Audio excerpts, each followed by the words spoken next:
Hi, I'm Chadwick. I'm going to be reviewing a lot of creepy top 10 videos all night until I get tired. And then I'm just going to go to bed.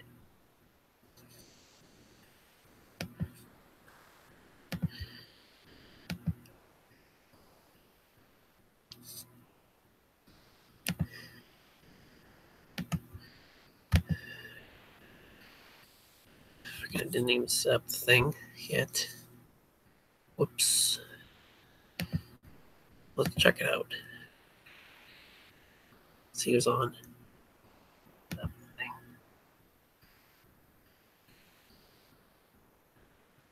Check it out. Okay. Let's check my queue, see what I can find. Okay. Whoa. Holy crap. There's a lot. Okay. Check my queue, see what I can find.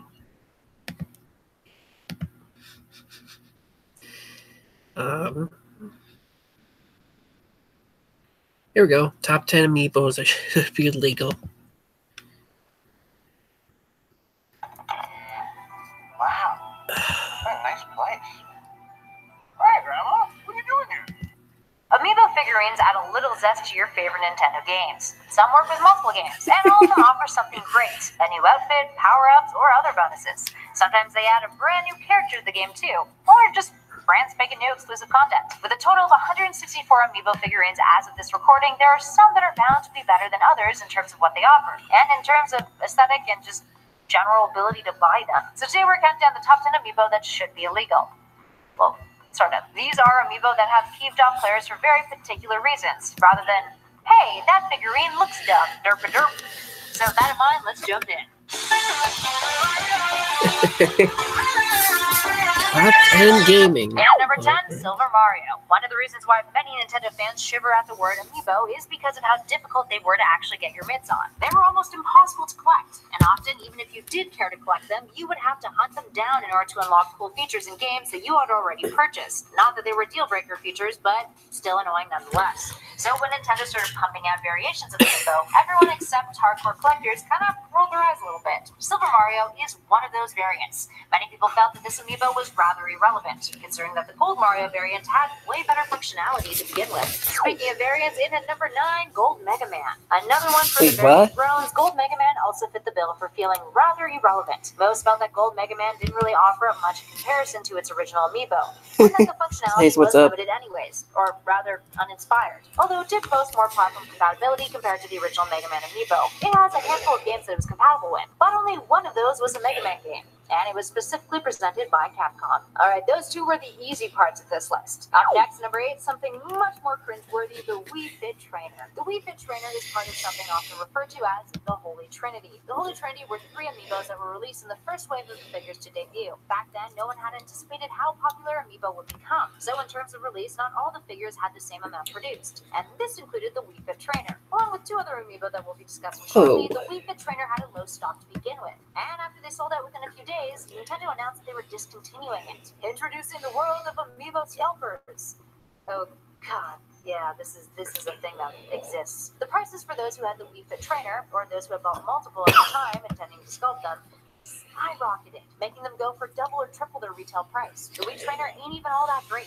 It's only compatible with the Super Smash Bros. Game, and luckily it isn't required to unlock any special content, so you can imagine how frustrating this figure is just in theory. And at number 7, Toad. Toad is a prime example of the problem Nintendo had with releasing certain Amiibo figures. When it came out in 2015, he was the only exclusive Amiibo in the Super Mario series, and became almost impossible to find, selling out immediately since he was the only unique character within that series. Now, at the time, Me neither, dude. He was the only one compatible with a game released prior to the Amiibo's introduction, Captain Toad's Treasure Tracker, although it was more of a letdown compared to how it was advertised. Essentially, the Amiibo unlocked a glorified hide-and-seek game that was more of a minigame than anything, and didn't really do anything to advance that game's plot. And at 6, Rosalina. Rosalina wasn't exclusive for Target during the Wave 3 release of Amiibo. Her retail nightmare is perhaps one of the most well-known ones on this list. She went up for pre-order online at around 3 a.m. on the Target website, and 20 minutes later was completely sold out. Because of the sculptor community that exists around Amiibo, oh yeah, I think I saw that Walmart that appeared online for double her price started popping up everywhere. To add insult to injury, if you were in Canada and tried to pre-order her, your life would suck a little bit. Shortly after the pre-order went up, Target decided to shut down all of its Canadian stores, which ultimately resulted in all of those pre-orders becoming void. They got canceled. Customers were compensated, but if you lived in Canada at the time, there was no way in hell you were getting a Rosalina because they were a Target exclusive. And at number 5, Mark. Or because Americans hate Canadians. I don't even know. Difficult amiibo to get your hands on. To many collectors, Mark is a big deal because of the character's limited stock and Holy Trinity status. Whereas the Wii Fit trainer would often go for triple her retail cost, Mark often goes for 5 to 7 times his retail price. And since the rarity of him popping up online or in store was so inconsistent when he was released, it was hard to actually find one that wasn't going to cost you just under a bill. The funny part, though, about this amiibo is that he isn't all that special when you do scan him, with the only standout quality being that he gives you the exclusive content in codename Steam. And at number 4, Lucario. Lucario wasn't. Oh yeah, it was Lucario. And really, Toys R Us is to blame about the hype concerning this amiibo. After people had pre-ordered the Pokemon, Toys R Us started sending out mass emails to those who had purchased Lucario, stating that their order was canceled or that it was no longer valid. So you can imagine the fallout from that, considering how crazy amiibo fans can get. At this point, pre-orders were pretty much all sold out, so you're kind of shit out of luck if you want to get your hands on one of them. Up next at 3 is something more frustrating. Sorry, I meant nothing by it. Is the final piece of the Holy Trinity. Unlike Marth and the Wii Fit trainer, Villager was even more rare, and import sites didn't even offer him online. It seemed as if he was out of stock everywhere. Scalpers sold him for ridiculous prices that at times even exceeded how much Marth was going for, since Nintendo announced that more Villagers would be produced, but only in Japan.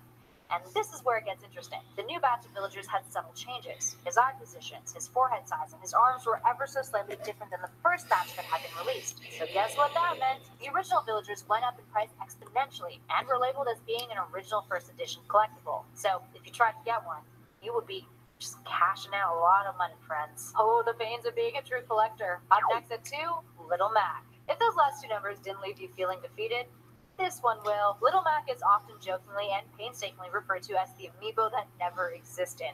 Why? Because he's so damn rare it hurts. Little Mac was released the day after Nintendo announced that its Wave 2 of amiibo would be split in half. For the most part, scalpers got to him first, and it was literally impossible to find him in any retail stores. His stock was so minimal because of the character not being a really popular one, even more so than the Holy Trinities. And these days, you're likely to have to pay at least $100 to get your mids on one. And so much the Wii Fit trainer, you can only use him in Super Smash Bros., the only game that he's compatible with. So really, he's not even all that worth it, except for the fact that he's rare as fuck. And finally, in at number 1, Ness. Ness's story is almost comical. Part of Wave 4, this amiibo was announced as a GameStop exclusive, with pre-orders going live the day after the announcement. Hey, I have VR chat too. But I don't have a PC right now. Maybe if I get one in the future, I could do some game with you, dude. Thanks to unpredictably high traffic because of amiibos. So people who were waiting in line had to wait ages for the system to register their pre-order, with some wait times in person being up to an hour per customer. Worst part is, because the system was all wonky, not all the pre-orders were actually registered by it. And some of those orders were canceled because of how slow it was going. And because of how long these wait times were, the amiibos were selling out everywhere. So you couldn't even rely on the fact that you were punctual and waiting in line in person. Oh no. It was the end of the world as far as amiibo were concerned. Alright, there we have it, friends. Which of these amiibo annoyed you the most? Which ones are your favorites? Give us a shout in those comments below and let us know. If you did this video, hit that like button. And be sure to subscribe to hang out with us some more. Yeah. Okay, there was nothing creepy about that, but still. That was just weird. What the frig? What's this? Huh. Review my own time.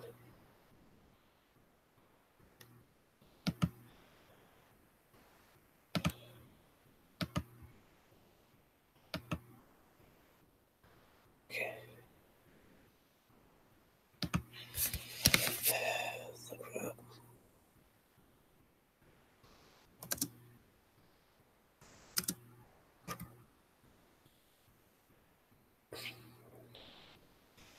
Is there anything recent? Yeah, probably have seen that.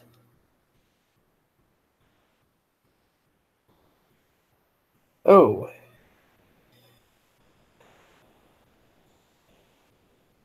I hope it's not 3 o'clock right now. That would be weird 3 a.m. challenge.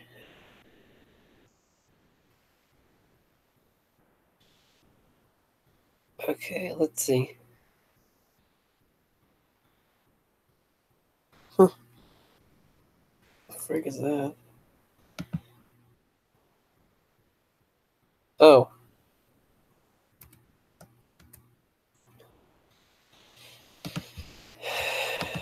What is this? Really? Okay, let's check this out.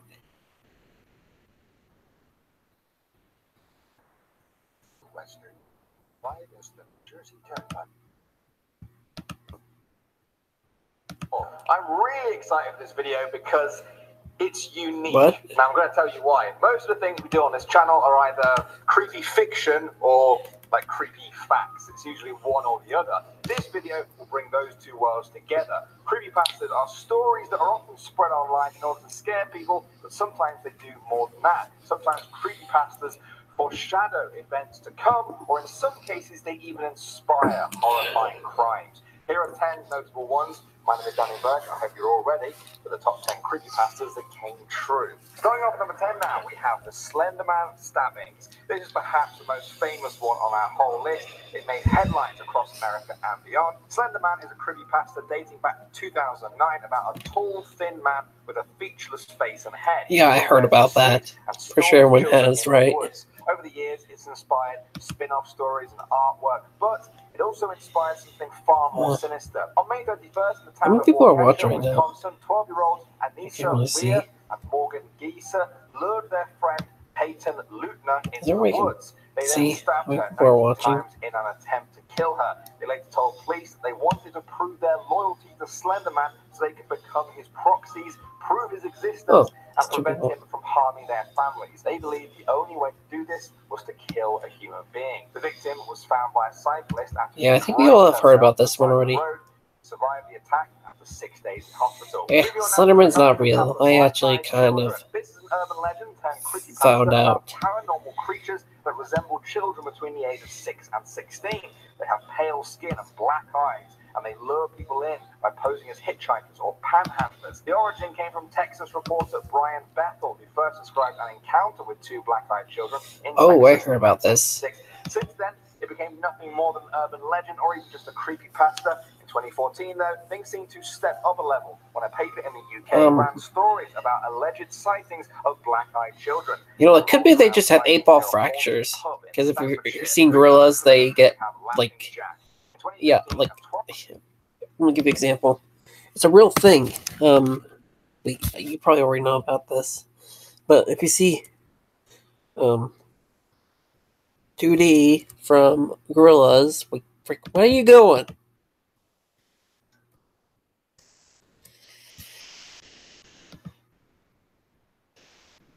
Yeah, if you don't know, it could be that they just have 8-ball fractures and they're just making fun of them, like all other people. Yeah. See? All this is an 8-ball fracture that they have. That's kind of rude. They don't... Yeah. They have black eyes. So it's a birth defect. Don't call them freaks. That's just not right. I bet normal people have black eyes. See? I'm looking up.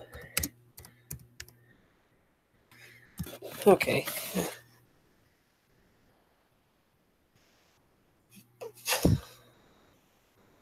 Okay, well, just whatever.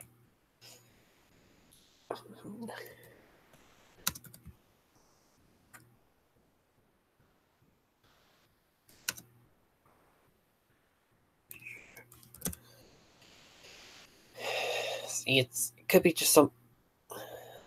That is probably what happened. And they're just making fun of them because they have freakish looking eyes.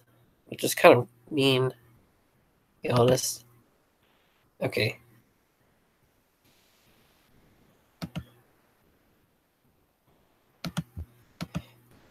Year-old girl allegedly killed her stepmother because Laughing Jack told her to do so. Wait, what? Laughing Jack is a creepypasta that I've talked about before on this channel. He's a sort of supernatural clown who appears as an imaginary friend to his victims. The games turn south when he guts people alive and often replaces their disemboweled organs with candy. Now, this unnamed 12-year-old girl claims that Laughing Jack told her to kill her stepmother. Why? Doctors diagnosed the girl from Indiana as suffering from PTSD and dissociative disorder. Her family said their main concern was getting her transferred to a state mental hospital after 16 psychiatric facilities refused her. Her public defender told the News, "This little girl has been failed by everyone. The risk level for her is beyond anything I think anybody can imagine." Moving on to number 7 now, we have Facebook from Beyond the Grave. Now, some of you guys may have heard about a very scary creepypasta that came from Reddit. It was titled, "My Dead Girlfriend Keeps Messaging Me on Facebook. I've Got the Screenshots." It's really, really creepy, honestly. I recommend you all go and read it if you haven't done so already. And it's exactly as the title sounds. I real-life version. I have no notes about that girl believing that Laughing Jack is real. It could be just the same as the Slenderman story. They're just completely delusional and don't even know what they're doing. And just doing this all out of fear because they think they see it, but they don't really. Anyway, back to this. What was this about? Facebook Beyond the Grave? Well, I think someone did show exactly what that was actually. It is probably someone using that girl's account and just messaging the guy, which is just weird.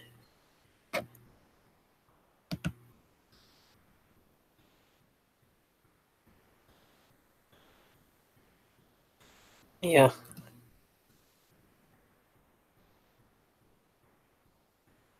What? I don't know. What? Why is it restricted? Come on. Is there a way I can unrestrict this guy like this? What the heck happened? Oh, well, you're gonna have to write that again. What'd you say?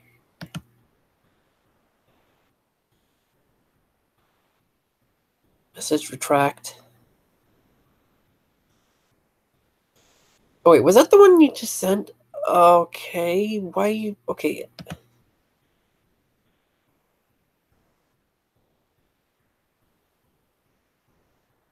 I don't know. Oh yeah, because... Oh yeah, I know what's going on, dude. You can't really advertise other people's stuff on live streams. That's why I did that. That has happened to a lot of people before in live streams. People are not allowed to advertise other people's channels. But I'll look into it sometime. Whatever it was. Was it Kai? Something. Anyways, back to the video. To happen in South Carolina in 2016, real estate agent and serial killer Todd Colette kidnapped Carla Brown and her boyfriend. He posted on their Facebook pages in an attempt to make it seem like they hadn't been kidnapped by him. Their family and friends didn't know the truth, that Colette had killed the boyfriend and had Carla chained up in a shipping container. The creepiest thing of all, though, was that some of the last Facebook posts he made on their account were lyrics from Hotel California by the Eagles. They went, "Last thing I remember, I was running for the door. I had to find a passage back to the place I was before. Relax," said the Nightman. "We are programmed to receive. You can check out anytime you like, but you can never leave." All right, now guys, moving on to number 6, we have Slenderman 2. That's the name I'm giving What? this second Slenderman inspired story. Okay. In 2014, there was a story about a mother from Ohio who was stabbed by her 13-year-old daughter in the kitchen of their family home. She claimed her daughter when did this assaulted happen? her after she became obsessed with Slenderman. She told her local news station, "I came home one night Obsessed. from work, You know what kind and she was of... in the kitchen waiting for me, and she was wearing a mask, a white mask." The mother suffered multiple injuries, including a puncture wound on her back. She also said her daughter was someone else during that attack. Moving on now to number 5, we have Canon White Chase. mask. Oh, I think I get where this girl's getting her ideas from. It's also the same one where the black-eyed children were cited that I talked about earlier in the video. In 2015, residents started reporting real-life sightings of Slenderman this time. They described him as a lean, shadowy spirit with blood-red eyes. His clothes were Victorian in nature, and he visited people in their homes. One woman, Pie Green, said, "I was awoken just before 2 a.m. by an odd scratching noise in my bedroom. my astonishment, there was what seemed like a sphere-shaped shadow by the edge of my wardrobe. As I tried to get out of bed and investigate further, the shadow began to stretch towards the ceiling. It was at that point I found myself faced with the most disgusting and horrific creature imaginable. It was about 8 feet tall and had a white face with razor-sharp fangs. But the creepiest thing of all, though, is that she wasn't even the only person to experience a visit like that. Moving on to number 4 now. Wait, what? Wait, can you go back what you said? I kind of... Shaped shadow by the end. I need to hear exactly what that... As a lean, shadowy spirit with blood-red eyes. His clothes were Victorian in nature, and he visited people in their... Wait, okay, what's this called? One woman pied Sounds familiar. Time. Can I get the name of this? The story takes place. Wait, I'm interested. Okay, sorry to get traced off of the video, but I really want to see what this is all about.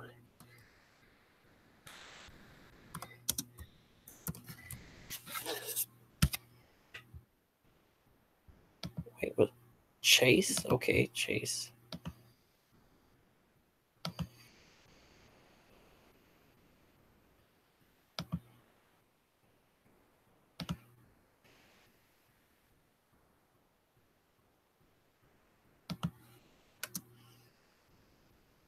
Ghost?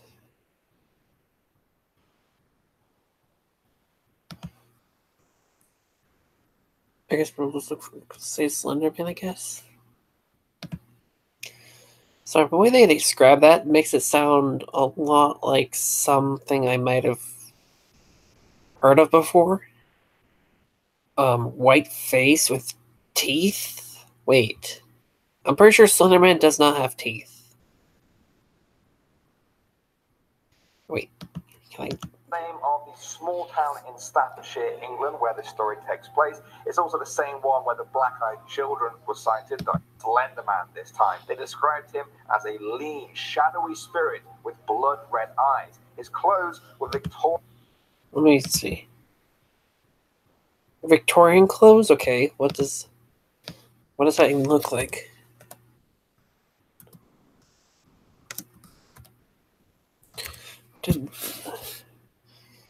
Oh, it's classical. Oh, I actually might know what he might look like.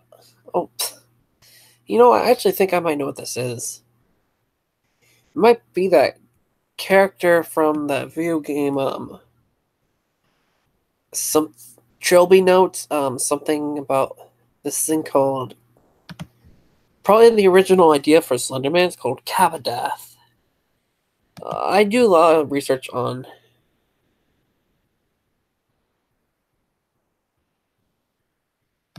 Yes. There's this thing that Slenderman was based on called Cabadath. Probably where they're getting this idea from. Let me show you. Cabadath. There we go. Yeah. If they're talking about Victorian clothing, they're probably talking about this guy. Yeah. From this video game called, Caesar Mythos. And probably they're talking about this guy, because looks like someone that would be in England, but no, it's not Slenderman. It's basically what the idea of Slenderman came from. If anyone wants to know. The reason I know about this stuff because I constantly, every day, do research on creepypastas in my free time. Because I just want to learn how to make my own better creepypasta.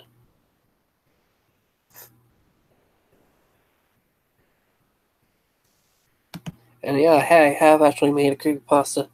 It's not done yet.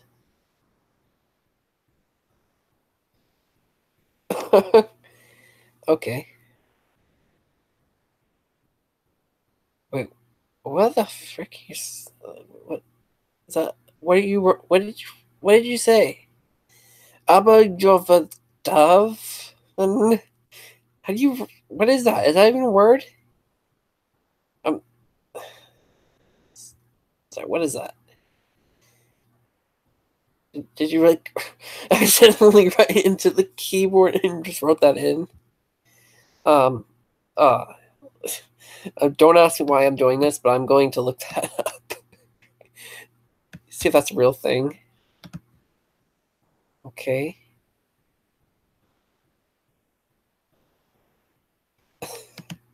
I just totally am taking it a little too far. Yeah, it's nothing. You just write scribbled into the. Yeah, I thought so.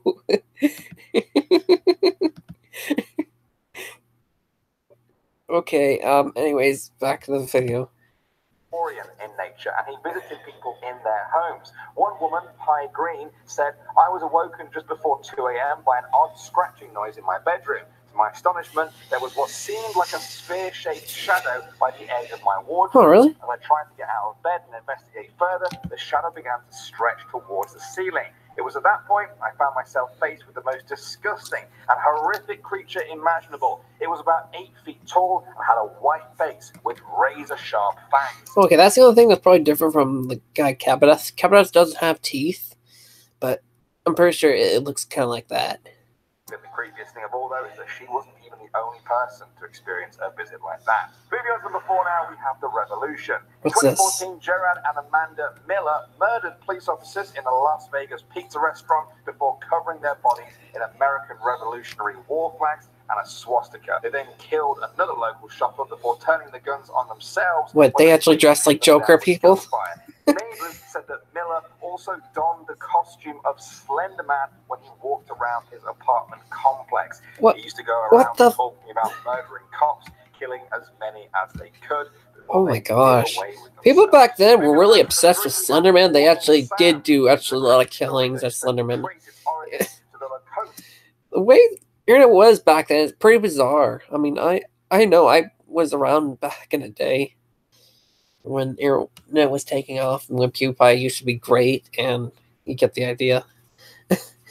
People were nuts about Slender Man. I guess someone obviously wore a costume about a couple times in videos.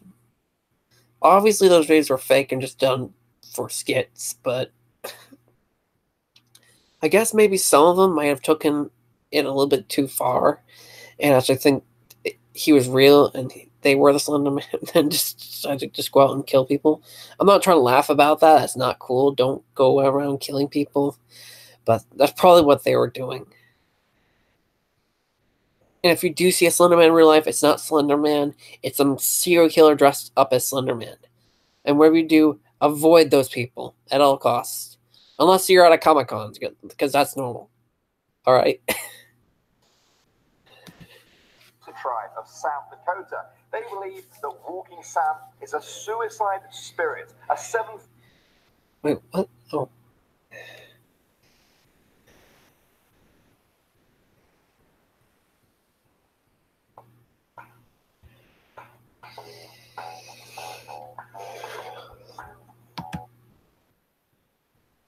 Foot-tall man, lean with long arms and gaunt eyes, but no mouth or nose. They say he drives his victims to hang themselves. Between December 2014 and May 2015, at least 103 people attempted to kill themselves at Pine Ridge Indian Reservation. Whoa, really? 9 adolescents did end up killing themselves. The tribal police reportedly removed 4 nooses from nearby trees, with some people claiming that they were actually brought there. Is this all a sick joke? What? Is it just a morbidly popular suicide spot? I don't want to know, but wait, they brought there?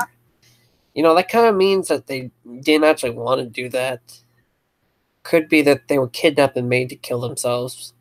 It was like, more like, I guess you can call it assisted suicide, which is just completely stupid. No one should do that. At number 2 now, guys, we have Pope Lick. Oh. You may have heard me talk about this one. You mean the goat man? The Pope Lick monster is said to be a goat-human hybrid that lives on top of the railway bridge in Kentucky. They say he uses... Isn't he just the goat man? The top of the bridge. Yeah, everybody knows about that. Train. Over the years, though, people began to argue that this was more than an urban legend, that the story had an ever-increasing body count. There are 2 confirmed cases of people dying on or below the bridge in 1987 and again the year after. Wait. 2016, a couple from Ohio went searching. Do you guys live near that? And were not able to get off the tracks in time when a train came barreling down towards them. The boyfriend was able to save himself. I have a question. Do you live near that area where they have that bridge thing? Because if I'm not where you live next to that area where they have the bridge, have you ever heard of people? Wait, is the bridge where that thing is near your area, or is it in a different state? But I think this place was somewhere in Mexico or Texas. I don't know. Where was this bridge? Where this goat man was? Oh, it was in Ohio. Never mind.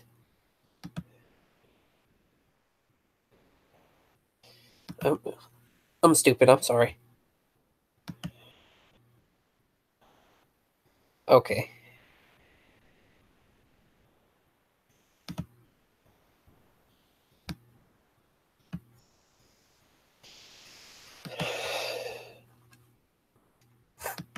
For the monster and were not able to get off the tracks in time when a train came barreling down towards them. The boyfriend was able to save himself, but his girlfriend was killed instantly. And finally, number one, now we have The Intruder. One of the most famous creepypastas out there is titled "Aren't You Glad You Didn't Turn on the Light?" If you haven't read it, honestly, go and check it out. It's a good reminder about how scary things really okay, that's just a taunt. For you if you haven't read it. What I can say though, some guy who's trying to creep the frick out of the person girl trying to Cheshire in England said she received a text from an unknown number that simply said, "I'm watching you."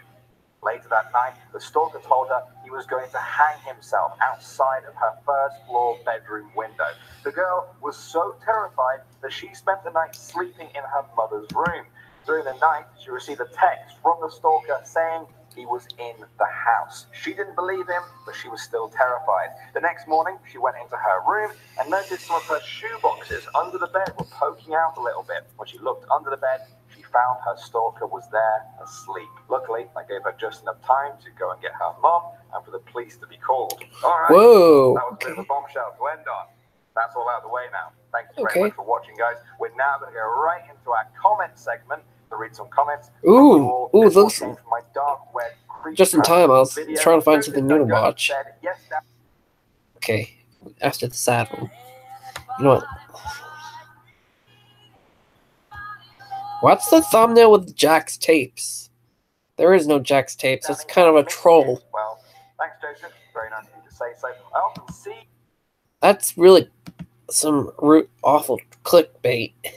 People saying things like this about how they miss us, and I get confused because we don't go anywhere. Landon, Rebecca, and I all appear on the channel about 4 or 5 times a week. You'll never go more than 2 days without seeing one of our videos on the channel, but maybe that's all it takes for some of you guys to miss us, which is sweet. Next up now we have a comment from Gabriel Johnson, which reads, "The saying, playing with fire really comes to mind. There is true evil existing in this world, and when foolish people think they can play with it, you are going to be burned. You need to be digitally Okay, we're done with this.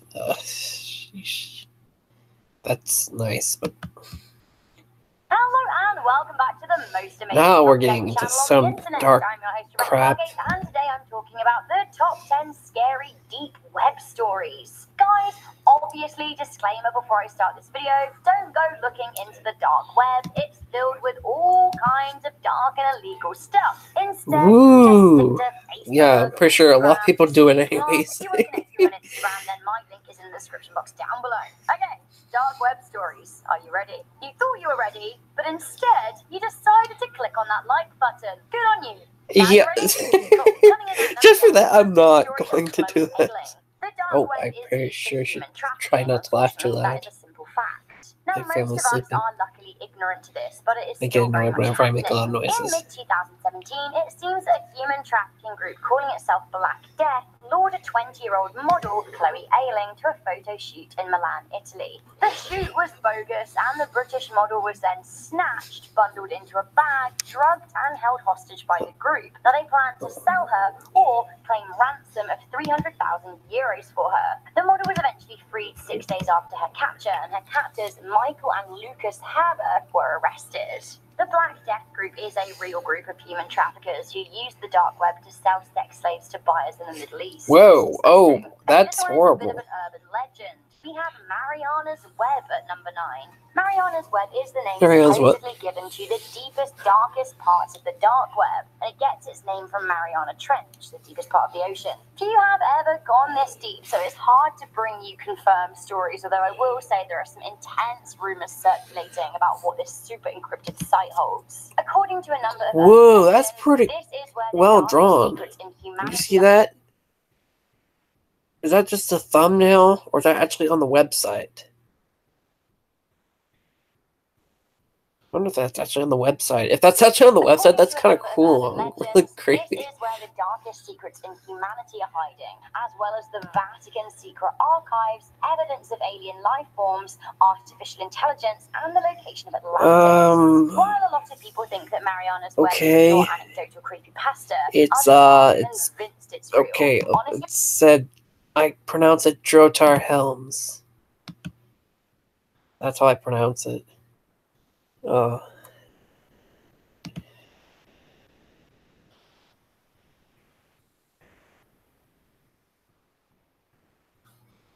And you kind of spelled the name wrong, by the way. The R is supposed to come before the O. It's Drotar, but it's alright.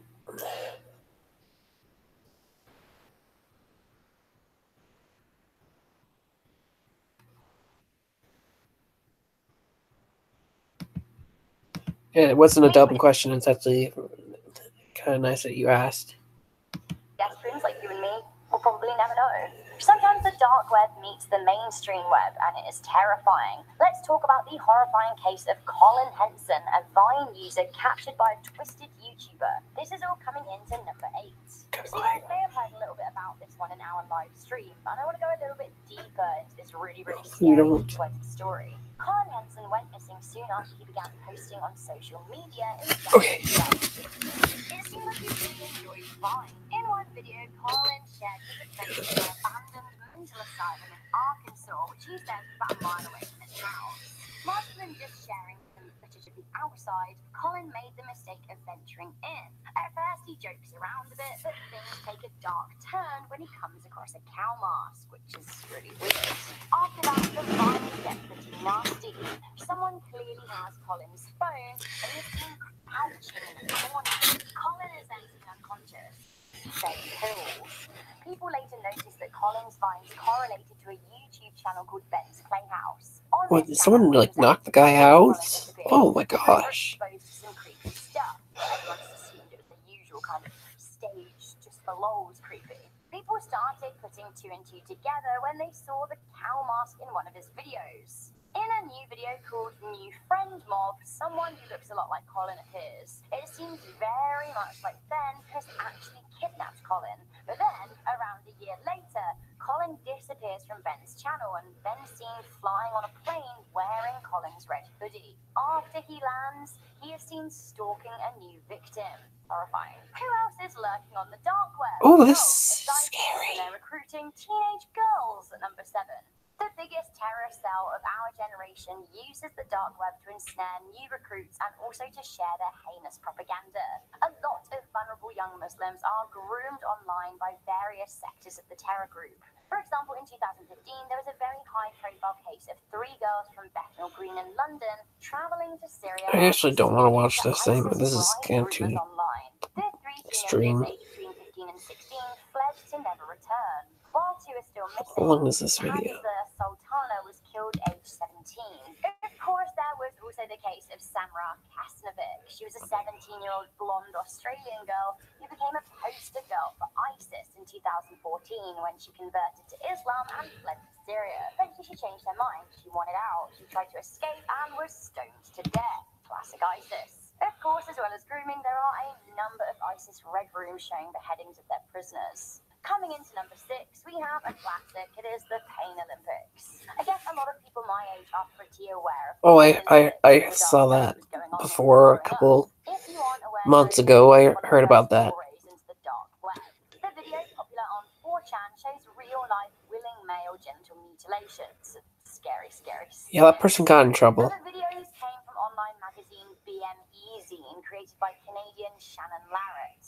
Larratt was all about body mods, but was also diagnosed as a suicidal schizophrenic. He died of a rare muscle disease in 2013, aged 39. His bull-popping legacy, however, lives on. Again, the dark web really is filled with nasties, and things have only got worse. Whoa, The what is original that? shop videos circulated in around 2002. Well, it's not as worse as stuff I've seen in the dark web before. I am not going to talk about it, but I've seen some weird stuff This there. story was so nightmarish and led to a change in US law. Kenneth Kenyon was a Boeing engineer from Washington who was a secret dark web zoophile. The 40 Oh, shit. shared violent bestiality images in dark web forums under the name Mr. Hands. Inspired by the zoophile community in the deep web, Pinion wanted to make a sex video and dreamed of being penetrated by a horse. In the early 2000s, Oh, please, let's just stop right there. That is... No, that is... Oh, my God. That is wrong. In the end, he encouraged one of his zoo friends to film a video with him and Stallion. Please make sure your volume turned down while watching this live stream. And it shows him engaging in sex with a horse. Oh my God. Afterwards, he unfortunately died What? of injuries. This is horrifying, and actually, Pinion's tale is a scary one as much as it is a sad one. It seems that his perversion came after a motorbike accident, after which he turned to the dark web. Following his death, the law was changed in Washington state, making bestiality illegal. Can't believe it wasn't in the first place. This is horrifying. Sure. Before we have Daisy's destruction. It's freaking wrong. Urban legends exist about red room sites on the dark web. Red rooms are allegedly pay-per-view snuff and abuse movies or live videos. Oh, People pay to watch people being tortured, murdered, or sexually abused. For people like you and I, these red rooms are pretty hard to find. But if you're au fait with the dark web and you know where to look, apparently you can get there. One example is the case of Peter Scully, who set up a company called No Limits. I'm glad I haven't saw that yet. That would be scary. See, I am not. No thanks. Very sick. Scully ran the dark website from the Philippines and apparently managed to obtain the children by promising their parents food and money. Before he was caught, he lured in an 11-year-old who was made to dig her own grave and was then buried alive. The fact that people like Australian-born Peter Scully exist is definitely terrifying, but the scariest thing about the whole story is that so many people paid to watch this content, making abuse and murder a viable business option for the psychopath. Coming into number 3, we have How to Cook a Woman. Ugh. Oh, please, no. What? Is this cannibalism? That is awful. Oh, well, exactly.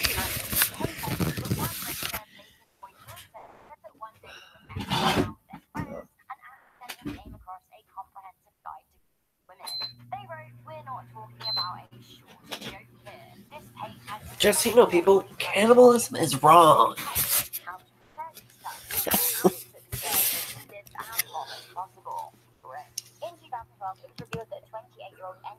Officer was using the dark web and encrypted messages to conspire to kill a number of women he planned on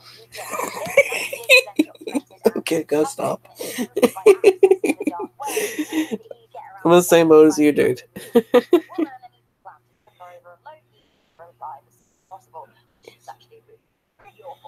on from that, we have the story of a man who willingly sold himself to a cannibal at number 2. Wait. 43-year-old he did what? Why? What's his reason? He just hates himself? After a number of years spent on cannibalism forums. Soon the pair embarked on one of the darkest, most sensational cannibal stories of modern history. Before meeting, the pair liaised on the web. Brandes and My West had sex, but afterwards, the cannibal ate him. Whoa. I hate thinking about that. That is awful. I took out my best dinner service and fried a piece of rump steak from his back. I made what I called Princess Potato. Oh, please, just stop trying to make it sound like it's... The more she speaks, the more I want to throw up.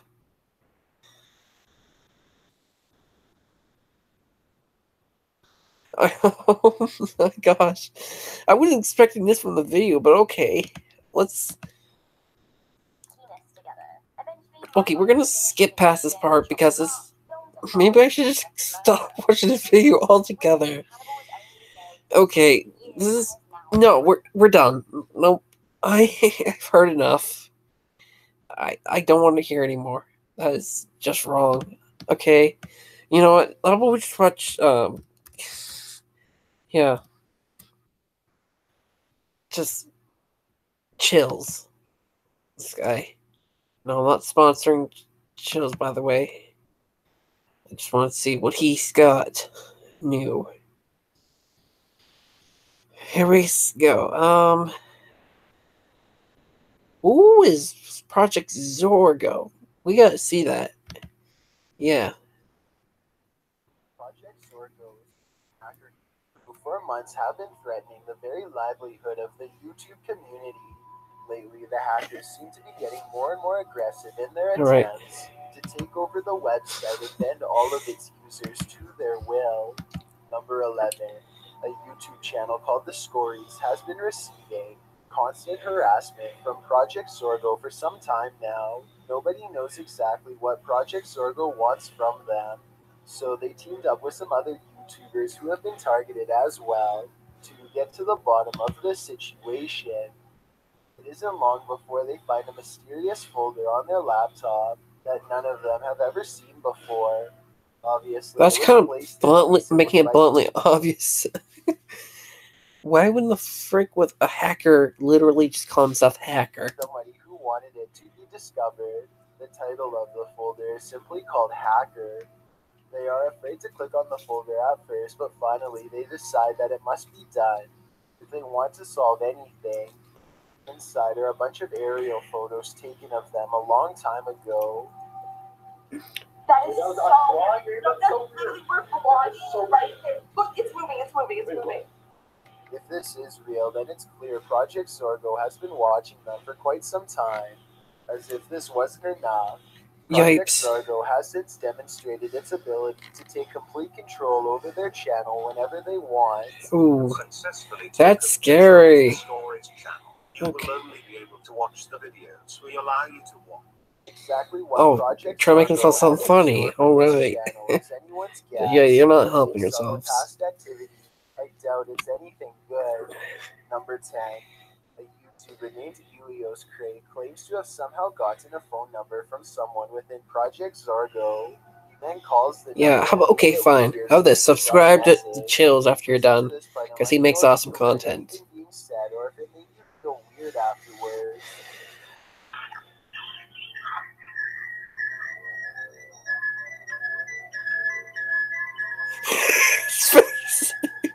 Okay, I gotta calm down, but this is One of Project Zorgo. like,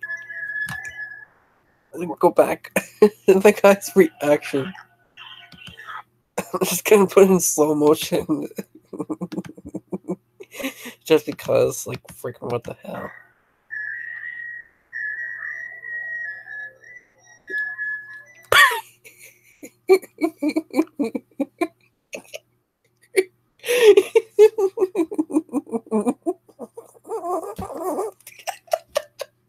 You can see this guy's face right now. This needs to become a meme.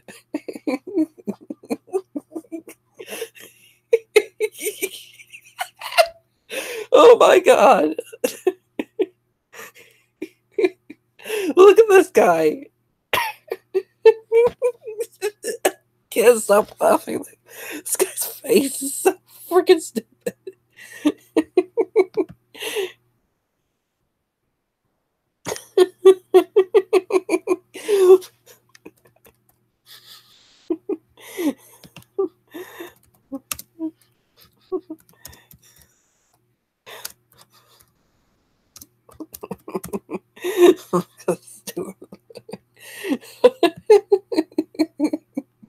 What the fuck is this guy's face right now? It's like, what?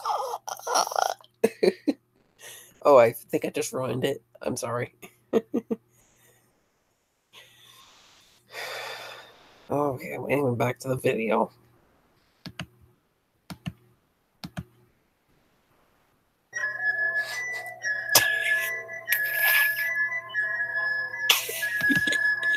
I'm serious, that guy's face is perfect.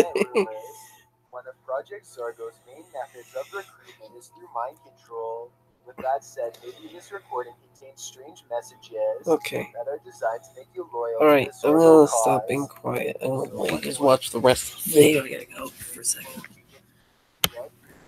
If anything happens that I haven't seen, message me about it. Alright, I'll be right back. Project Sargo is messing with his phone, or if he is somehow doing this on his own. Number 9.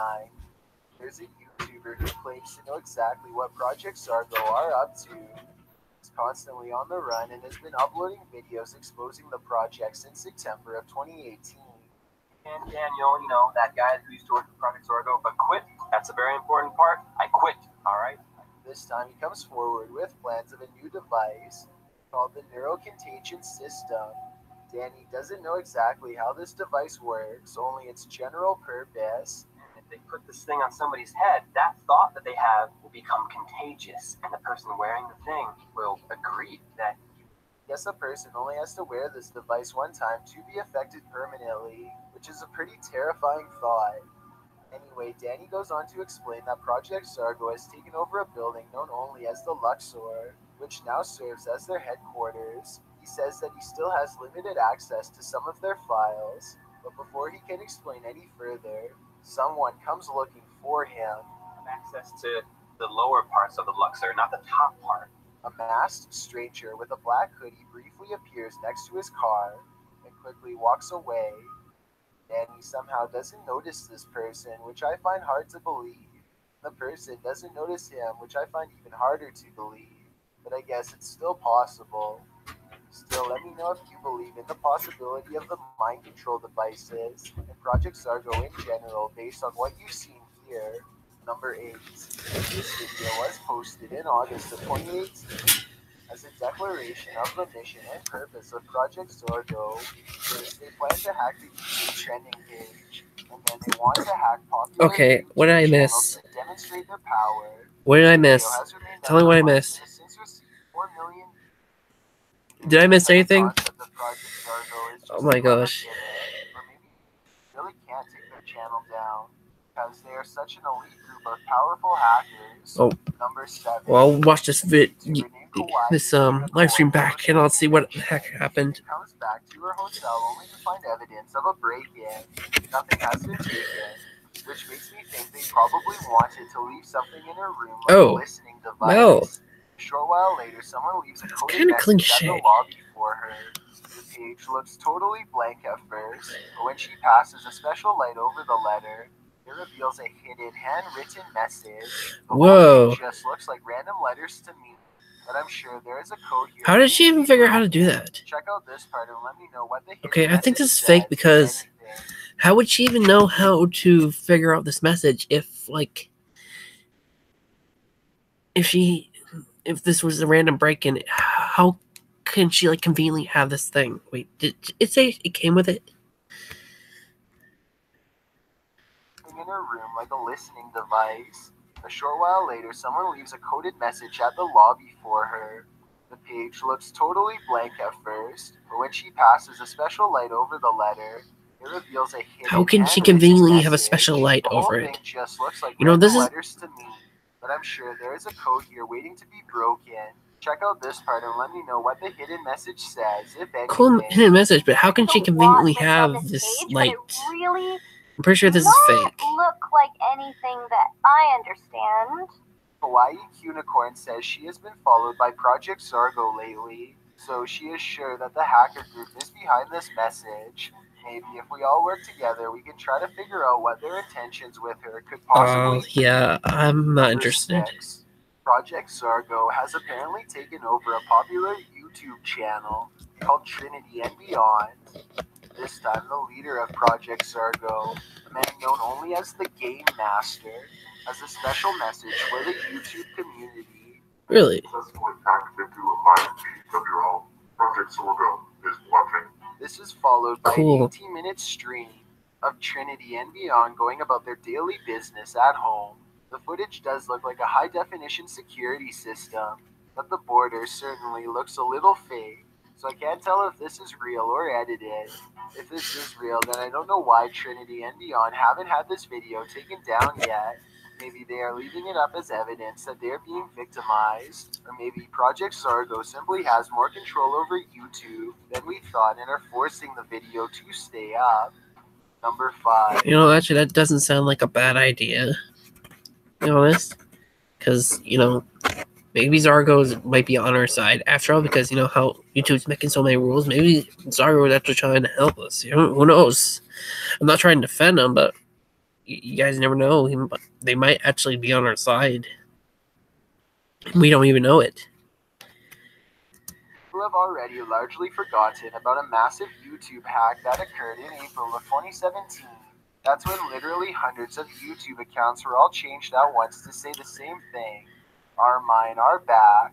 The hacked description says not to worry, because a group called Our Mine was just testing out YouTube security. Obviously, this tongue-in-cheek message did cause plenty worry, especially seeing as how everyone from small-time YouTubers to H3H3 themselves were hacked.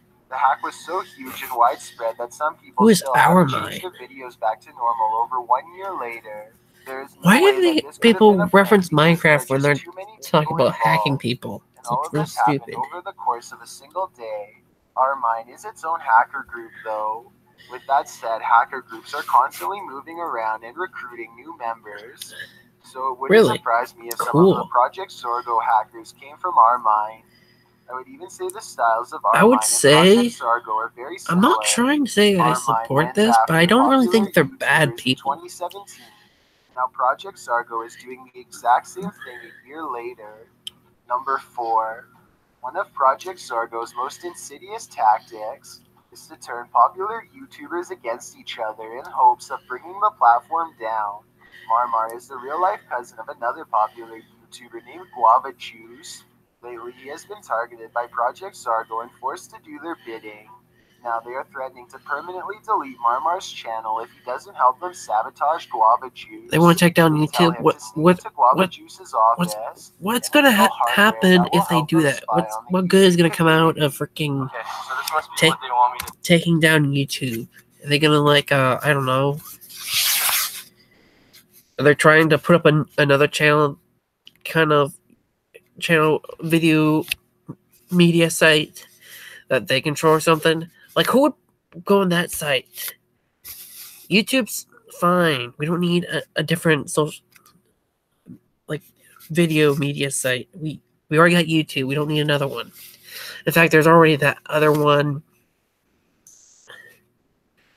I forgot what it's called. It's called Daily something.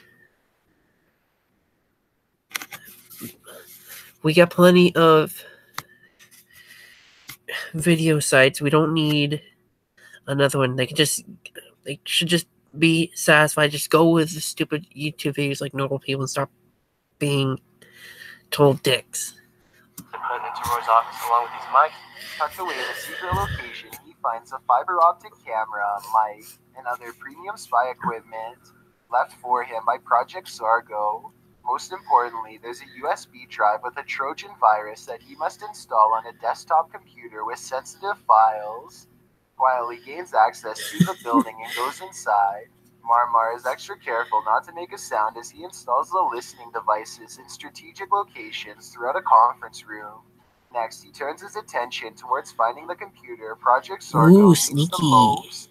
Marmar knows he needs to be quick because an associate. Wait, is it in a TV show or something? Because it looks like it. Marmar fumbles with the USB drive and successfully uploads the virus. He's not exactly sure what whose channel is he hacking? This furthered the agenda of a hacker group that is using him.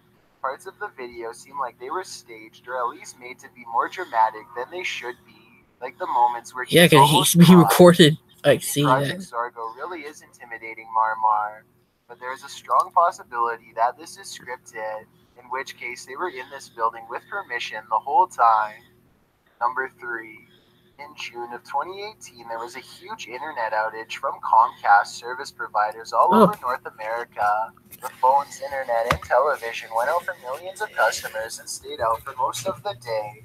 Comcast has since claimed that the problem was caused by 2 separate and unrelated cuts in a crucial fiber optic line.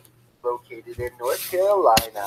However, a lot of people find this explanation unlikely, and some have even speculated that given the number of recent hacker attacks in the months since, if Project Zargo had something to do with it after all. Number 2, Rebecca Zamalo receives a plaque from YouTube in celebration of reaching over 1 million subscribers, but something is plainly wrong with the wording and makes her suspicious. This one does not have my name spelled right. Look, it says Rebecca Zamolo. It's supposed to say Rebecca Zamolo. Now, Rebecca is totally convinced. Molo. It's supposed to say this one does not have my Wait, name what? spelled right. Look, Sorry it says for pointing it. Taking a good look at this. The A's taken out, Rebecca. and there's just a 1 instead. Maybe it's just a typo. Zamolo. It's supposed to say Rebecca Zamolo. Now, Rebecca is totally convinced that this is a fake reward, and she immediately suspects Project Zorgo is behind it based on some past experiences. She breaks the plaque open and examines its contents for clues. Everything looks normal until she taps on the gold play button a few times, and something weird falls out. What? Did anything fall out? Oh my gosh. That's a tracking device, Matt. Exactly what they plan to do next with her, if anything, is yet to be revealed. Before we get to number 1, my name is Chills, and I hope you're enjoying my narration. If you're curious about what I look like in real life, then go to my Instagram at DylanIsChillinYT and tap that follow button to find out. I recently released a new song called Dreamland. Please let me know if you think my music is improving or not. Tap the circle icon in the top right corner, then tap my new song to give it a listen. It's a proven fact that generosity makes you a happier person. So if you're generous enough to hit that subscribe button and the bell beside it, then thank you. This way you'll be notified of the new videos I upload every Thursday and Saturday. Number 1. In October of 2018, YouTube went offline for over an hour and a half across the world. Every single country was affected by what could be Project Zorgo's most vicious attack yet. That night, from roughly 9:15 to 10:40 Eastern Time, nobody could properly access a video. Some were left with a blank screen. Others came across a 500 internal server error message and a static-filled screen. YouTube was overwhelmed with media questions and was largely unable to respond.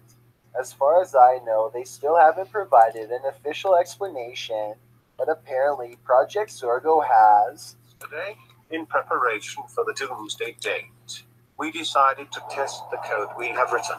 We managed to take YouTube offline for over an hour. Project Zargo promises to take the website again one day soon, and when they do, they claim it will be for good.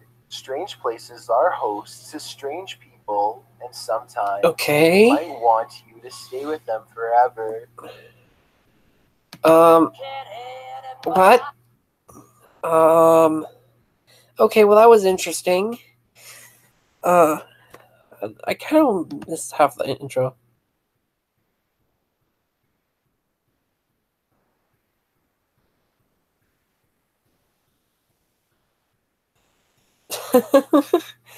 Oh, well, that was interesting and kind of makes me not want to look into it. For some reason, all these I'm running into ones I really don't want to look into. Like, oh my god. Let's hope I can find some like that actually don't give me the creeps and actually makes me kind of curious. Instead, I would love to be curious instead of freaked out, because that would actually make my night right now.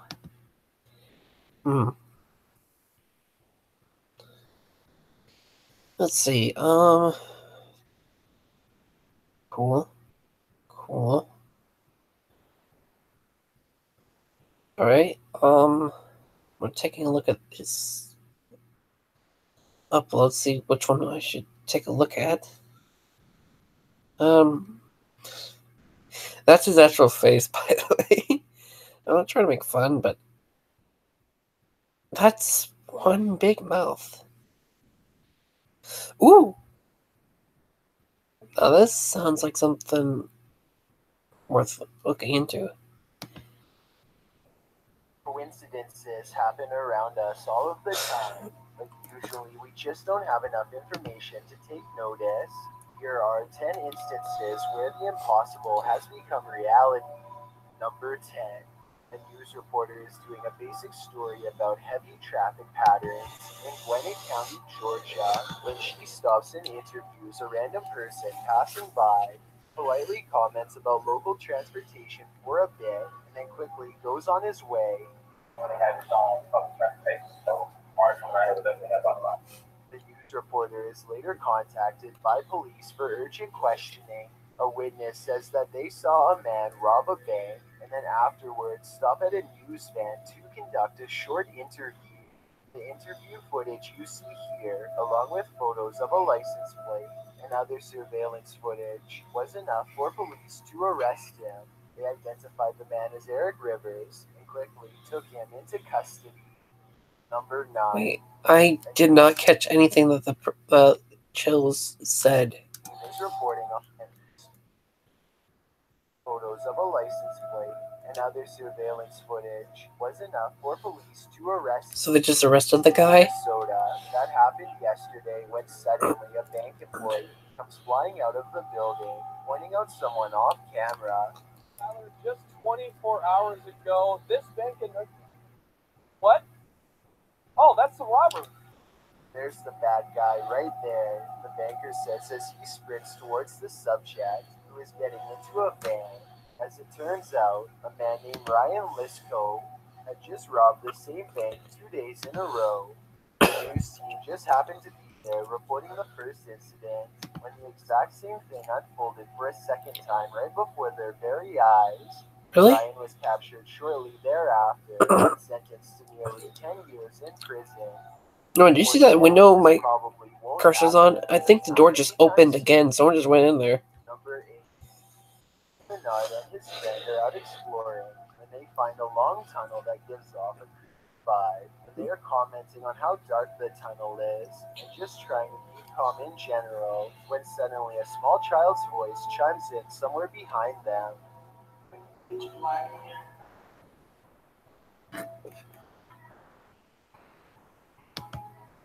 What's that thing? Is that the moon? This creepy small voice is quite a curious and morbid coincidence. Simply says hello at just the right moment during a pause in their conversation. I pitch hello. Whether this was real or edited is up for you to decide, but I think that's the moon reflecting out in the puddle right down there. Was down there. Has to be. 7. Rashawn Richardson was a star player for the Hillcrest High basketball team in Dallas, Texas. He was practically unstoppable on the court, producing 30 points in a single game. Legendary reputation as a star athlete. Through 9 months until one day, everyone found out the real reason why he was so much better than everyone else. Rashawn is playing another nearly flawless game when the other team's coach recognizes him from somewhere a long time ago. The memory is hazy, but then it dawns on him. He clearly remembers coaching this student 7 years ago. He immediately alerts the school about the situation. As it turns out, Rashawn Richardson is actually a full-grown man named Sidney Gilstrap Portley. He is 25 years old and is now facing numerous charges for falsely enrolling in a high school, including serious crimes stemming from his alleged 14-year-old girlfriend, who sadly had no idea of his true age and identity at the time. What's most incredible is how no one, from students to faculty members, even suspected him of being far older than he claimed. Here's a quick video of him blending in at lunch. Tell me if you would suspect this man is in his mid-20s instead of 17. No, I wouldn't. I wouldn't. He really knows how to disguise himself. I'm not creeped out. I'm just impressed. I actually feel bad that he got caught because that seems like he was trying to redo his old life.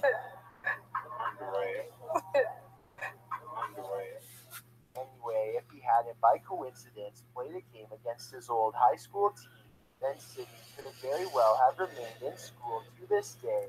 After all, he wasn't scheduled to graduate from Hillcrest until the year 2020. It really makes you wonder if maybe one day something similar will be discovered about a student who goes to your school. What a coincidence that would be. Number 6. Christina Carr is all alone in her old attic in New Jersey, and she feels like she is constantly being watched. She invites anything lurking in the shadows to make its presence known.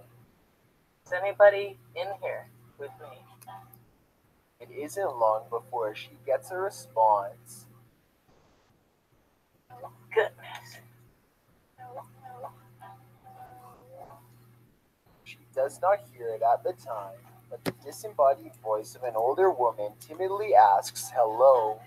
The voice sounds alarmed and confused, almost like it's asking for help. Christina continues to poke around the attic, asking questions, until she gets another potential sign in the form of distant sirens. Or a few things, that's all.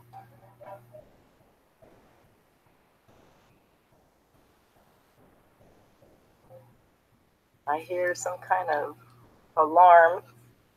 Let me know if you think this alarm was just a coincidence, or if you think a paranormal presence was somehow trying to warn Christina to stay away from the attic. Number 5. Good Morning America was in the process of completing their daily segment when co-host Robin Roberts couldn't help but notice a striking similarity between a suspect from a previous story and her co-host, Josh Elliott. I don't know.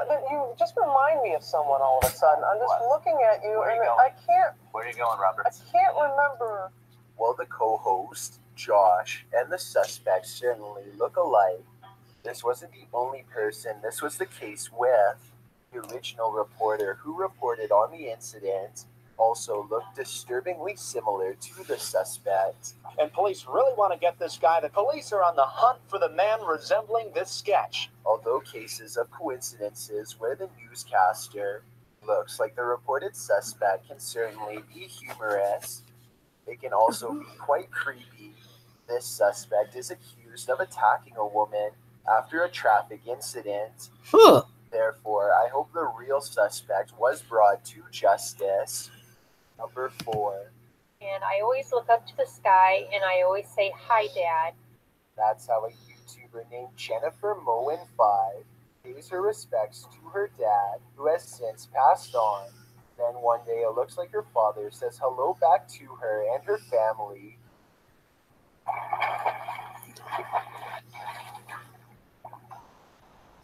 Oh boy. You can see a shimmering orb rise and fall to the ground as soon as she says hi to her father. I wanted to add that this is the only paranormal video. Wait, what? What did you do? Yeah, I did. Asking weird questions. I don't really remember what I asked. Oh, wait, was it back of... I'm sorry, I'm not really understanding the question. Were you talking about the door back there? I'm getting kind of confused. Oh, yeah. Yeah, that's... yeah. Okay. Yep, that's... I know. On Jennifer's channel, which otherwise focuses on enjoying wholesome moments with family. Oh, by the way, Chills does this a lot. He freaking always points out there's an orb here, orb there. They think it's some sort of what the spirit looks like. And I'm like, what? I think that's just a lens flare or some sort of dust. It's not a ghost. So I really don't think this is video editing. I also wanted to ask. I'm pretty sure it's not video editing, but I'm pretty sure it's just a piece of dust. If you believe this is real or fake, since it deals with the memory of a loved one. I don't understand what's up with the way it works. Many YouTubers, Jack Stevens uses his channel to archive various vacation videos and family memories for his own personal enjoyment.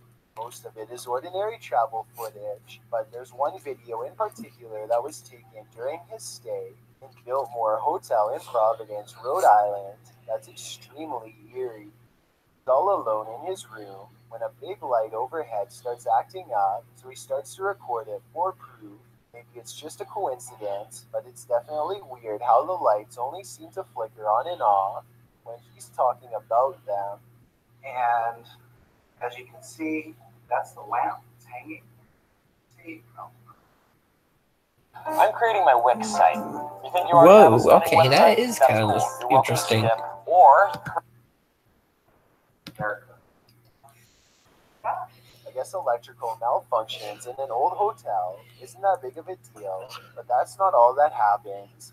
When Jack Stevens is finished recording all of the other rooms to prove that he really is all alone, he returns to the main room only to find the overhead lamp is now doing this on its own. So I don't know how to do this.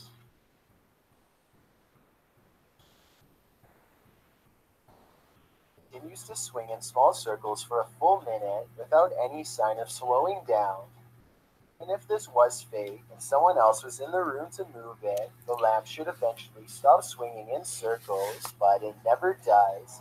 At this point, Jack Stevens is sufficiently creeped out and has to check out of this hotel early.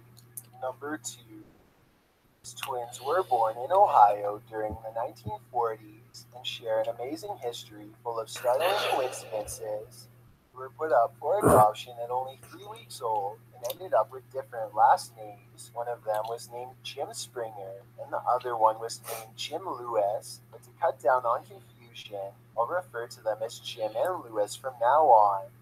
So Lewis knew that he had a twin brother, but Jim did not.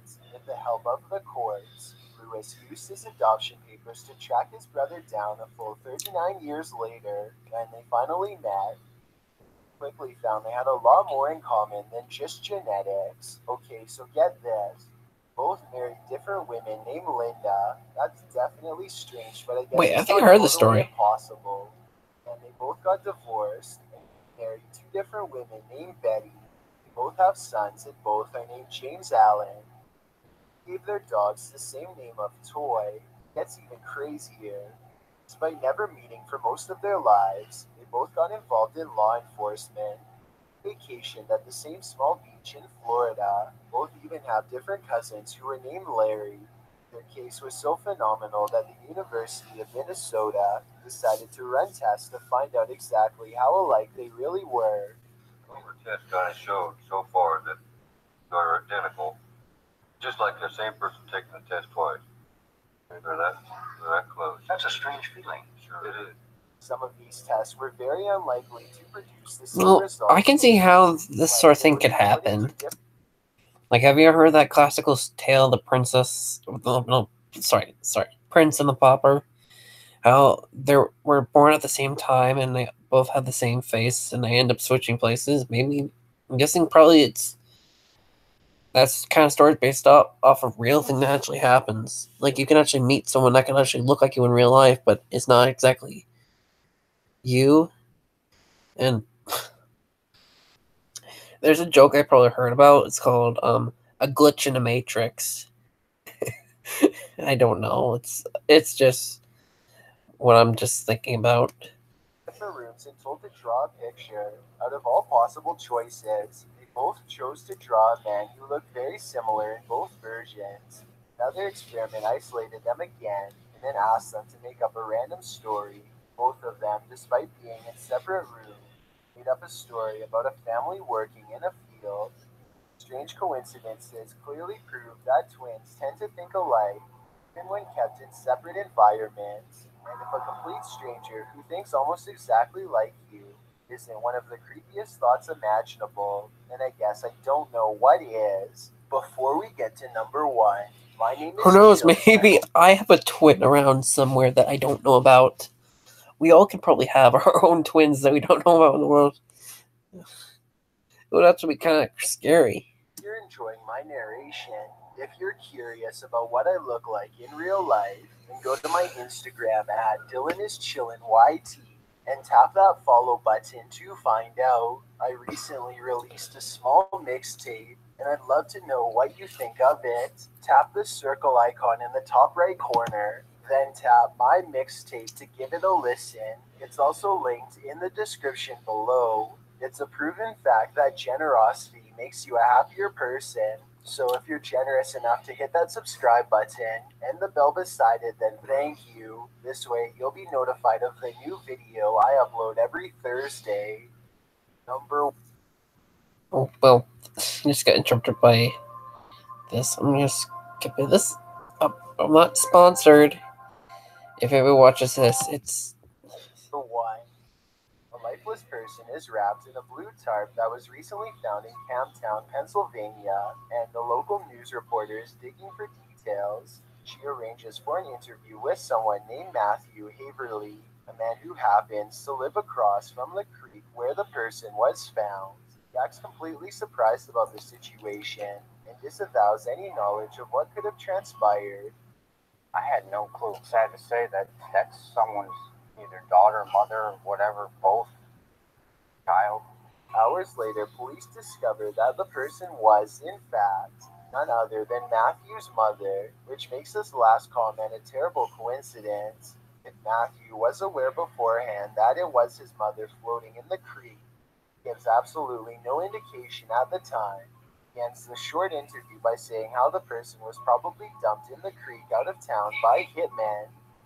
Like a place where people from the city would want to put a body because most likely they wouldn't be found. Police investigators don't buy this explanation one bit. They raid his property, and in his shed they find the same blue tarp that his mother's body was wrapped in. As of this date, he has been charged with a capital offense but not yet convicted. He is found guilty, and this means out of sheer coincidence.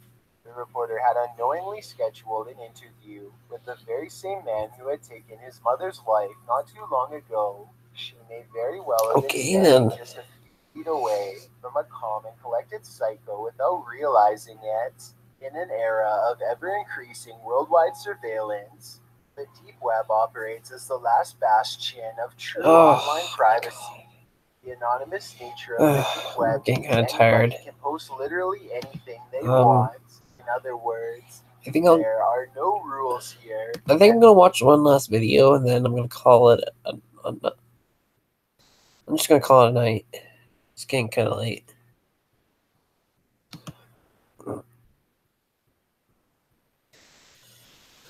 One last video, then we're done. Just getting kind of late. I need my sleep.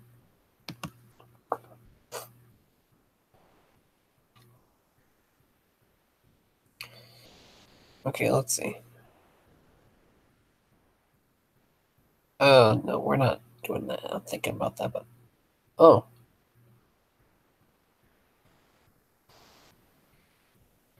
Oh, this actually shapes my circle at the same time. It almost looks like it's actually blending into the environment. Oh, I'm sorry, I was being childish for a second.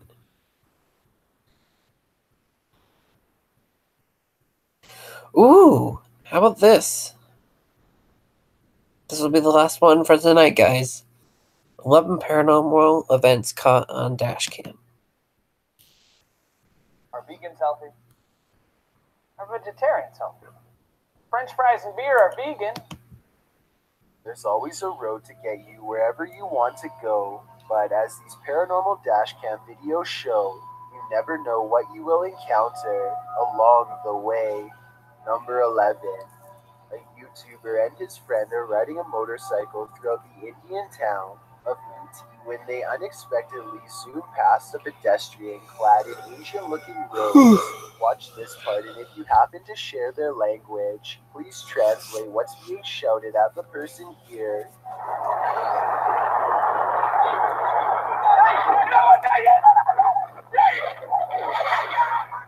I'm guessing that they probably said watch where you're going or something along those lines. Whatever it is that they said, it must have really upset the other person, because after driving in a straight line for about another minute, this happens.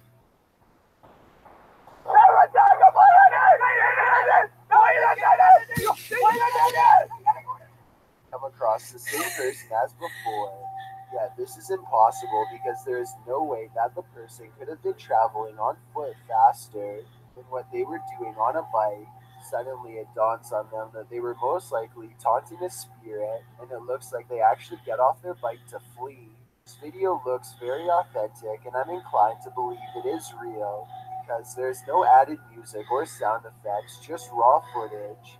If anyone is from the town of Uti or lives nearby, That does not look let like me a know if ghost. these sightings are common in the area. That looks Or like better yet, tell me if you've ever seen something like this yourself. some Number creepy 10. ghost This car is person, making its way down the like dressing up like a expressway ghost. in Singapore when it It is manages to supernatural. catch the He likes split-second teleporting. image of what could be a paranormal hitchhiker searching for its next ride. The ghostly presence looks too tall to be a normal human being, and its limbs look too long as well. Though I guess Oh, this you're talking about this thing right here? I'm circling it for you guys so you can see what it is, because he's kind of too lazy to do it himself. Freaking. So let me know if you agree. It's like right there. Number 9.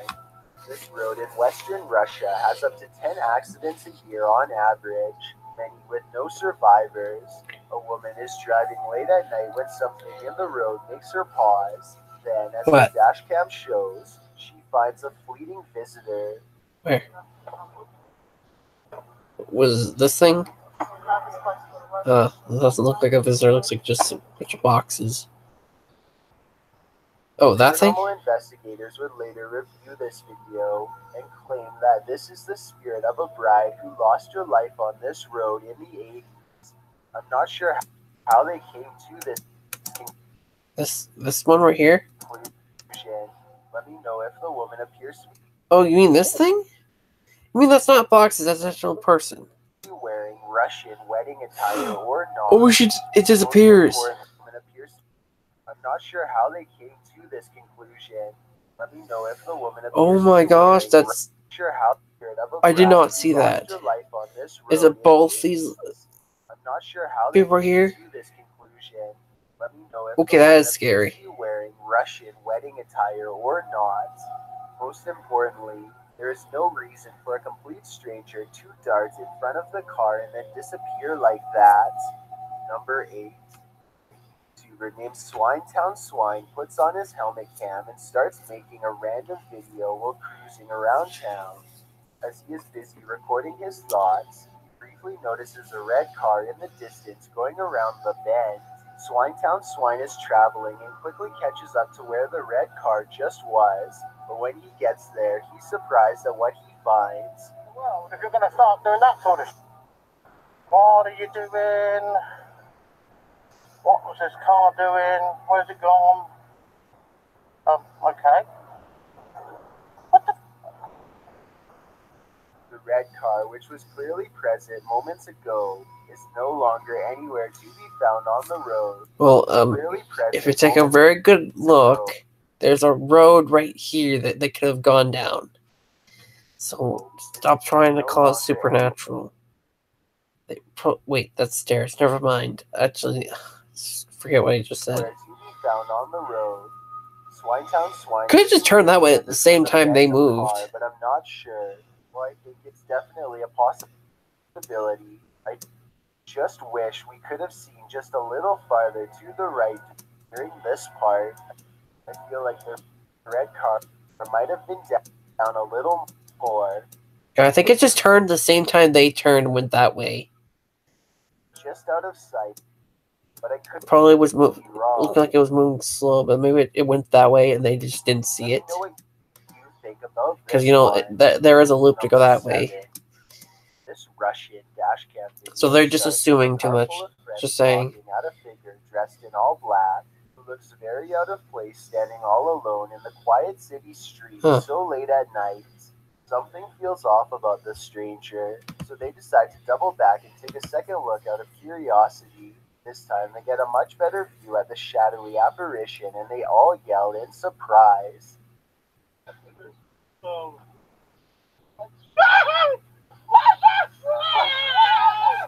The cloaked figure has stepped into the street and now faces them, almost as if expecting their return. The camera's quality is admittedly not very good, but I can't make out a single discerning feature of this person's face, which makes me wonder if they even have one to begin with. I'm trying to. It's almost as if they were a shadow person. Then again, these It's sprites like- kind of yeah. sound like they were possibly making a big deal out of nothing. With Yeah, that they could have said, been. Something about the figure's silent, menacing posture and the way it stands in place makes me think this could be a spirit after all. Number 6. This dashcam video originates from somewhere in Russia. A large truck swerves out of the way of something invisible, narrowly missing oncoming traffic in the process. Then a pedestrian suddenly appears from behind the truck and calmly walks away like nothing happened. The uploader of this video is sure that this is a ghost. Oh wait, I've seen this. This is actually real. This is real. I did not. I don't know how the lady did that. See how nothing is in the truck's path at first. Then the person instantly appears only after the truck has passed. It's almost as if the truck has passed straight through them. Number 5. This is real, by the way. I don't know how that 666 even in happened. Ohio is well known for all sorts of paranormal sightings. Oh, such as hitchhikers the 666. without a face and other Wait, I heard about this. paranormal sightings, such as hitchhikers without a face and other demonic entities. With this in mind, a YouTuber named The Planet Earth decides to take a long drive down Route 666 at night and records everything with his dash cam. The entire 17-minute video is rife with fear and suspense as this YouTuber thinks he sees something multiple times and bravely stops the car to investigate. One part of the video is particularly concerning. What, the white thing right there? On the left No. side, and tell me if you see anything weird in the darkness. No, I don't. What, is that a car? What is that? What's that? I'm not sure if this is just a reflection of a road sign or something. Might be There a car. appears to be 2 glowing eyes Might be just a car, you know that? on the left side of the road. If these are reflective markers, then I'm not sure why someone would bother putting 2 of them in the middle of nowhere like that. With all of the rumors. I'm looking at this very slowly and trying to see what this could be. I mean, I could just Photoshop it and just get a better look, but I could probably do that some other time. Waiting for the next card of you know what? Yeah, I might just Photoshop this right after this video's over and check it out. Driving down a 4-lane highway at night when they spy a figure wrapped in all white standing on the side. Whoa! Whoa, whoa, whoa! Okay, I don't know how. As they get closer, they realize the strange person is not at all what they first appeared to be. Okay, what the heck is that? Okay, that is not normal. What originally looked like a person waving hello or hitchhiking. How does anyone normally do that? That's not normal. Revealing nothing underneath. Not sure if I believe this video is real because a ghost under a sheet is such a classic stereotype that yeah, but this looks kind of then again, maybe this really is the spirit of weird. A hitchhiker. I mean, actually, it does kind of look weird because it looks kind of 3D in a bit. But to show the outline of its true form. Number 3. At the same time, it looks really well. From their job back to their homes in Osaka, Japan. Really creepy. Someone standing in the middle of the snowy road gives them pause. Wait, I think this was a ad for something. This is not real. Don't. They stare at the stranger in stunned disbelief, and then they get a much closer view. Fuck! What the? Yeah, this is like. I'm sorry, everybody, if you got freaking scared by that. I got scared too. By the way, yeah, this is not a video. This is an ad for like a tire commercial. This is not a real video, by the way. It's totally fake. I've seen this before. It's just an ad. So if everybody's thinking this is real, it's not. So relax. Into her face and dark, sullen eyes. Oh wait, you know what it looks like? It looks just like that ghost from. Looks like that ghost lady from Japan that had the split mouth girl. that kills people she captures. It's kind of like that.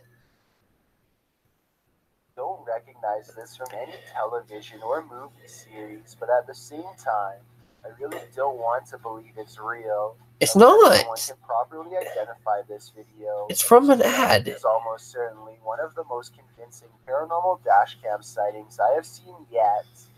It's Number 2. A taxi cab in Japan pulls over to pick up a paying passenger.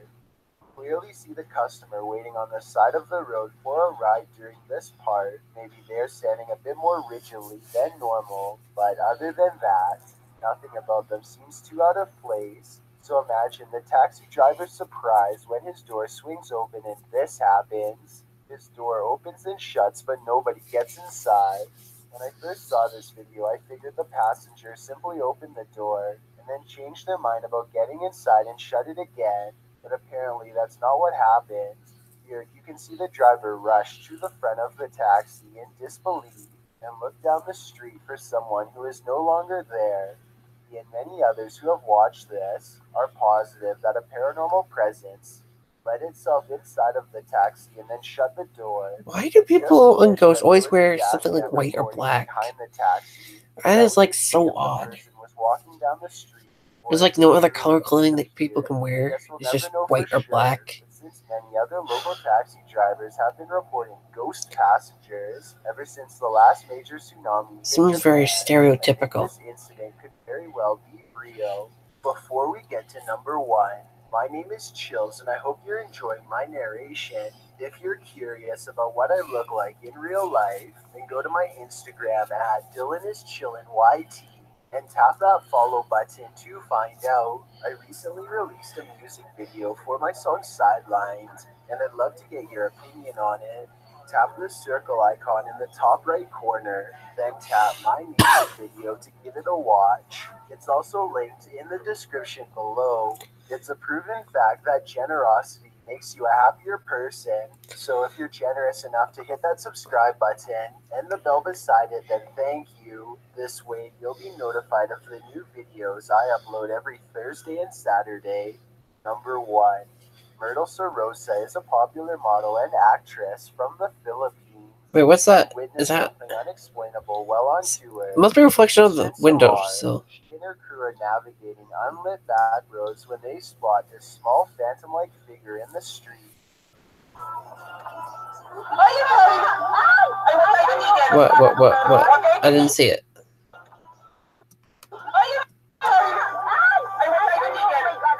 Holy crap. Myrtle's words, the white blob caught by the dash cam does not match what they saw in person. Says what they saw looked more like a child who was around 10 years old with a pale face and a bluish-white shirt. He wanted to double back and save the helpless bluish-white shirt. But their tour guide said that this road is famous for child ghost sightings. That it was best to get out of there quickly. I guess this could all be just a publicity stunt. But since Eastern Samar once had a bad typhoon that claimed the lives of many children, I think that she is probably telling the truth. Most people, understandably, want nothing to do with the dark web, but... Well, that's all for tonight, people.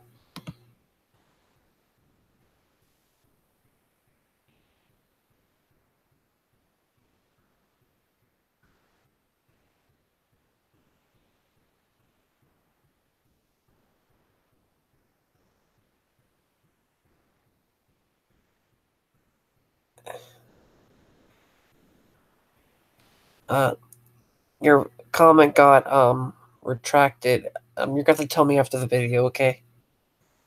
But you said it didn't pick up what you wrote, so anyway.